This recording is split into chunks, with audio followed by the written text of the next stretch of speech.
This cinnamon ginger cake is delicious with a chocolate glaze on top. Prepare a 9 by 5 or 23 by 13 centimeter pan. You want to grease and flour the bottom and sides or line the bottom with parchment paper. A great tip to save money on parchment paper is to use scraps like I'm using here.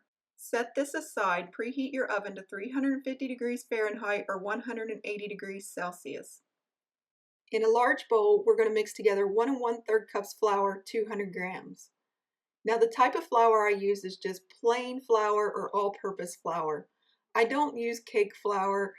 I find it's not necessary for these loaf type cakes, and the all-purpose flour gives more structure. To that, we're going to add 2 teaspoons of cinnamon, 4 grams, 1 teaspoon of ginger, 1 gram, 1 1/2 teaspoons of baking powder, 6 grams, and 1/2 teaspoon of salt, 2.5 grams. Now, if you wanted to use self-rising flour, you would just omit the baking powder and salt. It is perfectly acceptable to use self-rising flour for this recipe, but I will tell you some self-rising flours have a saltier taste than others, so you'll want to find your favorite self-rising flour if you're going to go that route. Set that aside, and in another bowl, we're going to mix together our wet ingredients.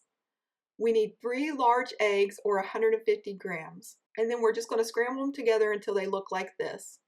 To that, we're going to add in some oil. You can use any kind of oil you like as long as it's 2/3 of a cup or 160 milliliters.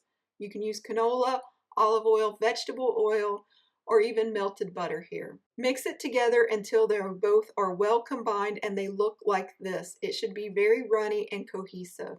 We're going to add in 3/4 of a cup of sugar or 150 grams and say hello to Luke while we're at it. He decided to finally make an appearance on one of the videos. Mix this together until the sugar starts to dissolve. Now, if you want some crunchiness to your batter, don't mix it all the way. Go ahead and let some of that sugar stay in there and you'll get this nice crunchy crust on top.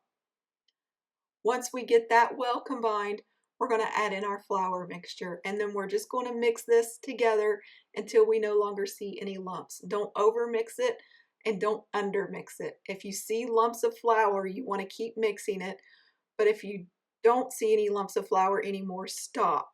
It's about 30 seconds to a minute, depending on how vigorously you mix this.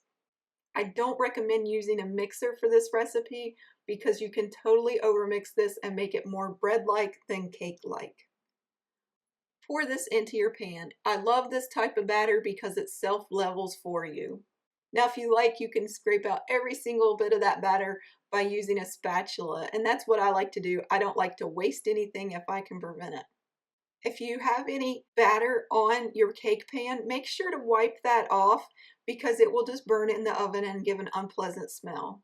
You can give it a quick tap to bust any air bubbles, but it's not necessary. You want to bake this cake until it's golden brown, the edges separate slightly from the pan, and it looks like this. That's 45 to 55 minutes or until a toothpick inserted comes out clean. Now, a toothpick method only tells you when a cake is done. It doesn't tell you when it's overdone. A more accurate thing to do is to check it with a thermometer. When it reads between 200 to 210 degrees Fahrenheit or 93 to 99 degrees Celsius, it is fully baked. If you like, you can loosen the sides like I'm doing here. Just make sure that you're using a plastic spatula and be careful if you're using a non-stick pan because you don't want to scratch up the sides. Then you're just going to peel off that parchment paper and then flip the cake right side up. Let it cool completely before you put on the topping. The topping is really simple and it's not necessary. I find the cake is pleasant just as it is, but if you want a topping, you use 1 cup of powdered sugar, 125 grams. To that, you're going to add in a couple tablespoons of cocoa powder, 10 grams. You can use any type of cocoa powder you like, and you can use the dark chocolate if you want a nicer flavor. Mix it together until there's no lumps, and then start pouring in milk.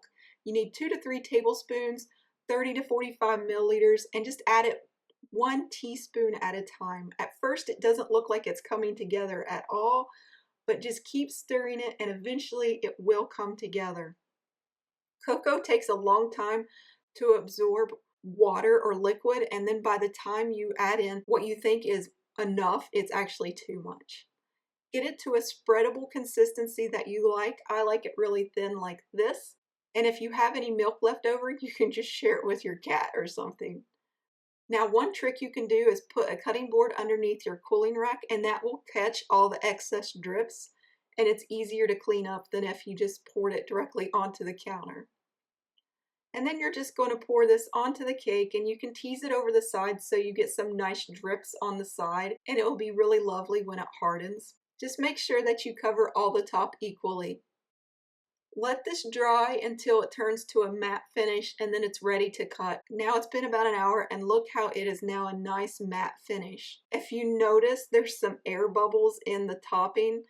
I should have pricked it with a toothpick, but it's okay. This is just for us, so nobody cares what it looks like.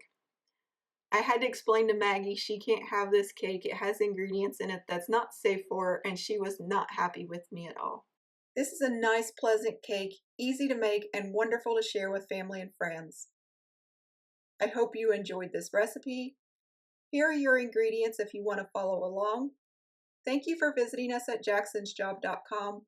And as always, happy baking.